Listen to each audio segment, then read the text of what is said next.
This is an impact testing machine. This is the pendulum, this is the weight, and this is the tool.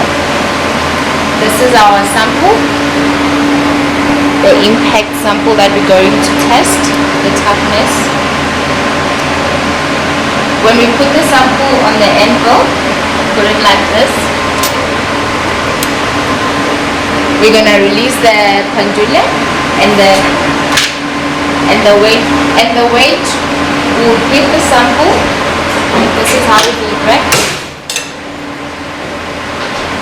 And we're going to have our readings here. This is what we're going to record when we start the sample. This is how our sample looks like.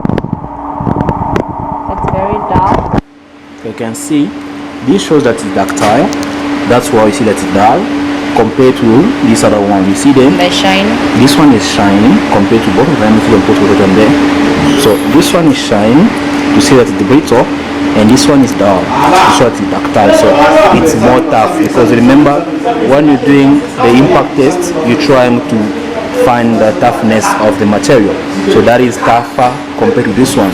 Shiny, brittle, dull, tougher. So this I should say is something like between 85 to 100% tough, and that one is something like 40 to 50% tough, because there is a place where it shows that it's brittle.